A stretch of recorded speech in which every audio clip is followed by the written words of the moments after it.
And we have more news coming in. China is welcoming Indian Prime Minister Narendra Modi to the country for the Shanghai Cooperation Organization Summit. This is a statement by China's Foreign Ministry, with China saying that they welcome Prime Minister Modi to China for the SCO Tianjin Summit. We believe that with the concerted efforts of all parties, the Tianjin Summit will be a gathering of solidarity, friendship and fruitful results, and the SCO will enter a new stage of high-quality development, is what China has said in a statement.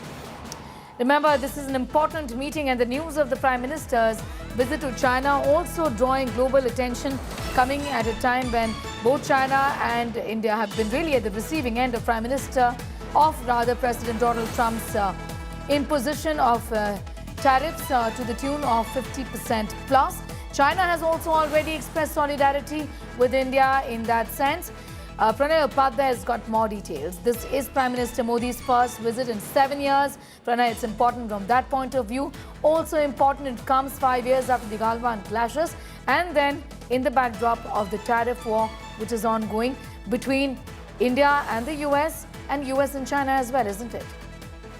Indeed, Sneha. But China playing a good host here because they are hosting the SCO, Shanghai Cooperation Organization Summit in Tianjin, and Prime Minister Narendra Modi in all likelihood, would be traveling to Tianjin. However, there is official announcement has not been made as yet by the Ministry of External Affairs, so we have to wait for the official confirmation and official announcement in this regard. However, on the other side, the Chinese Foreign Ministry has put out a statement by expressing their willingness to host Prime Minister Narendra Modi for this visit, and they have welcomed, and they have also expressed hope that the Prime Minister Narendra Modi's visit is going to strengthen the India-China partnership, India-China relationship, and normalization of the relationship, which got hampered because of the Galwan clashes and the border standoff, which took which lasted for over 3 years on line of actual control.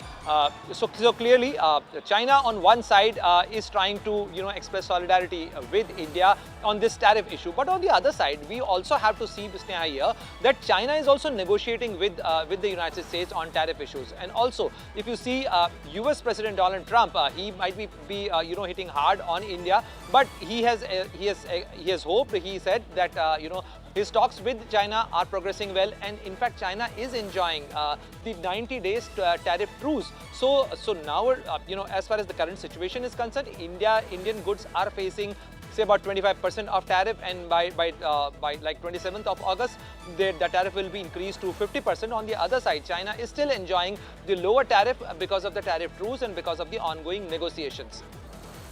Yes, you rightly pointed that out, that at least China is in a position where they're talking and they're negotiating. In that sense, the truce is being worked out. But as far as India is concerned, it clearly is an all-out war, at least for the time being. You just don't know what happens tomorrow. At the end of the day, we're dealing with Donald Trump, aren't we? Leaving it at that for the moment. Pranay Upadhyay getting asked those details at this point in time.